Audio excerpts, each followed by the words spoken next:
Assalamu alaikum. Many other Americans have Muslims in their families or have lived in a Muslim majority country. I know because I am one of them. But my father came from a Kenyan family that includes generations of Muslims. As a boy, I spent several years in Indonesia and heard the call of the azan at the break of dawn. I have known Islam on 3 continents before coming to the region where it was first revealed. That experience guides my conviction. You're absolutely right that John McCain has not talked about my Muslim faith. As the Holy Quran tells us, the Holy Quran teaches that, the Holy Quran tells us, and the Holy Quran also says, we will convey our deep appreciation for the Islamic faith, which has done so much over the centuries to shape the world. I would like to speak directly to the people and leaders of the Islamic Republic of Iran. Your great and celebrated culture. Over many centuries, your art, your music, literature, and innovation have made the world a better and more beautiful place. We know that you are a great civilization, and your accomplishments have earned the respect of the United States and the world. I also know civilization's debt to Islam. It was Islam at places like Uluzada that carried the light of learning through so many centuries, paving the way for Europe's Renaissance and Enlightenment.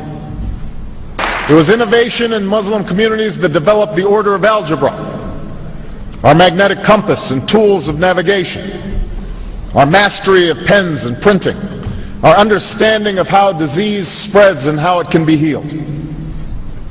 Islamic culture has given us majestic arches and soaring spires, timeless poetry and cherished music, elegant calligraphy, and places of peaceful contemplation. They have fought in our wars, they have served in our government, they have stood for civil rights, they have started businesses, they have taught at our universities, they've excelled in our sports arenas, they've won Nobel Prizes, built our tallest building, and lit the Olympic torch. And when the first Muslim American was recently elected to Congress, he took the oath to defend our Constitution using the same Holy Quran. In ancient times and in our times, Muslim communities have been at the forefront of innovation and education. Islam is not part of the problem in combating violent extremism. It is an important part of promoting peace.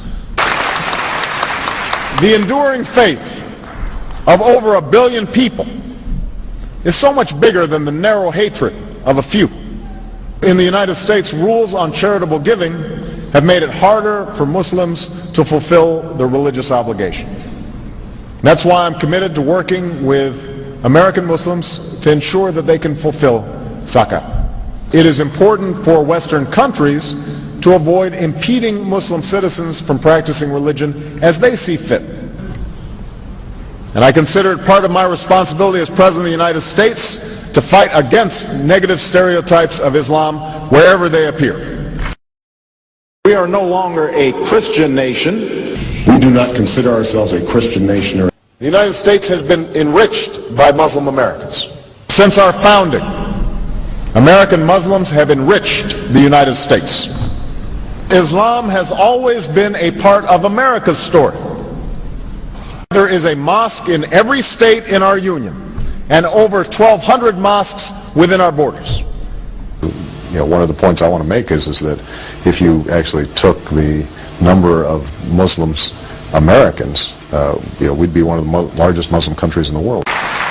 Let there be no doubt, Islam is a part of America.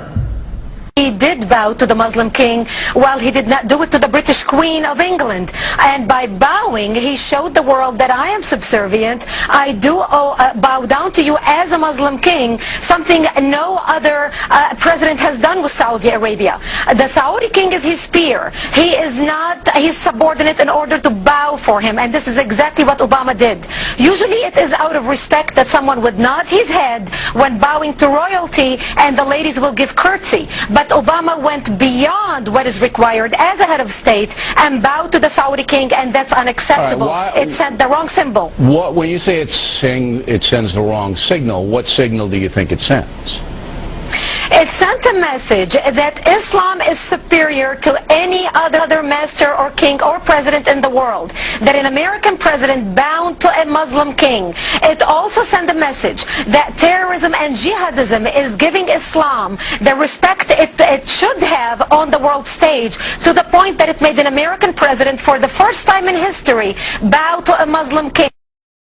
I won't wear that pin on my chest. It's a little weird, Alan, that in the middle of the campaign the guy takes off the American flag that most people wear because they're proud of their country. Let me speak as clearly and as plainly as I can.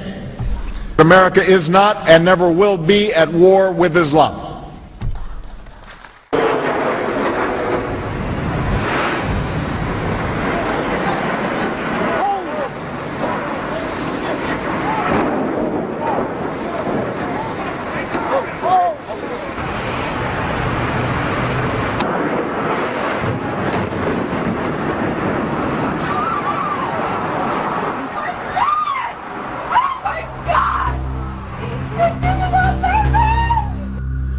Thank you.